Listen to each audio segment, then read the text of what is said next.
You've got to still believe in yourself. You lose your self-confidence. Let me explain it this way. I went to a seminar. I was asked to go to a workshop in southern Indiana, all-women workshop, and they didn't have the money for a facility like this, so we were in a hotel room and we had our session. Now, 35 women and me in a hotel room could be a nice fantasy, but it wasn't exactly what I expected it to be. Well, I asked the first woman, tell me about yourself. And she said, well, I've had Parkinson's for 12 years and my symptoms are. And then I asked the second one, tell me about yourself. And she said, I've had Parkinson's for 8 years and here's my symptoms. I asked the third one, and she said, I have Parkinson's. I said, time out, slow down, time out. You are not Parkinson's. You are the same person you were before you got Parkinson's. You just happen to have Parkinson's. Tell me about yourself. And the first woman said, well, I was an architect, and in the Indianapolis skyline, you can see one of my buildings. Wow. The second one said, I grow award-winning organic tomatoes. Cool.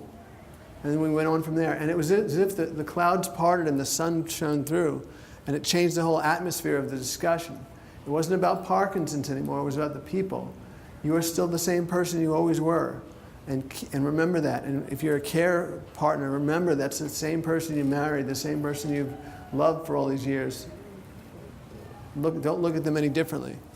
But you got to believe in yourself. Believe in yourself. Yeah, believe in yourself. I don't quote many inspirational speakers, but I quote Regain Your Shout. And let me tell you where I quote this from, Tim's story. Remember when you were 10 or 12 years old, you used to walk in the house and say, I'm home!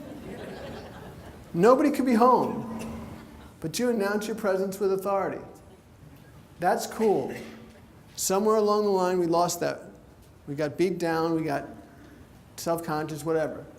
I'm saying regain your shout. Don't be ashamed. Don't feel lesser of a person. Regain your shout. I'm home! Who's this? It's Carlos Delgado. No, it's not Carlos Delgado. I figured I'd pick someone, a Blue Jay that had a lot of home runs. But you're right, it's Ted Williams. Ted Williams batted 400 in 1941. Now 400, if you don't know baseball, is unbelievable. 4 hits out of every 10 times up. No one's batted 400 since. He batted 406 that year. And he was asked by a reporter when he was 65 years old how he would do against today's pitching. And he said, I'd hit about 200. And the reporter was blown away. He said, 200? You're one of the best hitters of all time. He said, why do you think the pitchers of today are so much better? He said, for goodness sake, I'm 65 years old. How do you think I'd bat against today's pitcher? Crazy thing about it is he still thinks he can get 2 hits out of every 10 times up. That's how much confidence this guy had. People called it arrogance, but I call it confidence. Keep your self-confidence. Do what you can to keep your self-confidence. How do you do that? Get involved in activities. Do things. Maybe you can't do certain things anymore. I can't be a lawyer anymore. That hurts. I can't play softball anymore. I used to be a very avid softball player. Find your joys. There are other things you can do. Find your joys. Find the things that you like to do and do them. Substitute. Reinvent yourself. In my book, I picked out, of the 12 success principles, the ones that apply to Parkinson's. And the one I want to point out is have faith. Have faith in yourself, have faith in others, have faith in your higher power. Have faith in your higher power.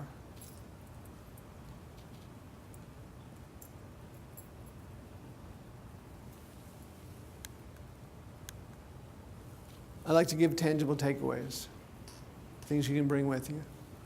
Remove your blinders, just keep moving forward, regain your shout, tap into your inner strength, uncover your purpose, discover your joy, believe in yourself and your team, live in every moment.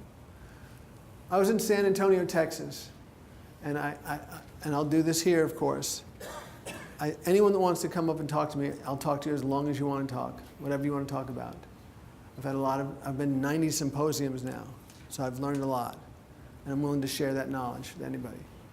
But I was in San Antonio, and the last person in line was this gentleman, and I said, do you have Parkinson's? He said, no, my wife does. I said, well, where is she? He said, she wanted to come. She's seen your YouTubes.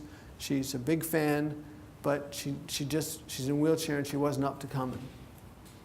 I said to him, how far do you live from here? He said, what do you mean? I said, I got 3 hours for my flight. Can we get to your home and get to the airport in time? He said, yes. I said, let's go. I get to do that. How awesome is that? We surprised her. She was blown away. He left the room, and she said, I'm thinking about taking my own life. I can't take this anymore. And I said to her, your husband tells me you were a teacher. She said, yes. I said, who's those pictures on the wall? She said, those are my grandchildren. Have you taught them everything you need to teach them? She said, no. I said, then you have a reason to live. I get to do this. It's awesome.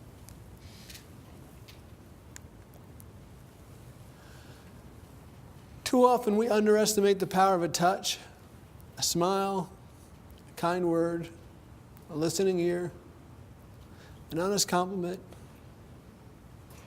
or the smallest act of caring, all of which have the potential to turn a life around. How will I handle being in a wheelchair? I hope with the same courage that I've handled everything else.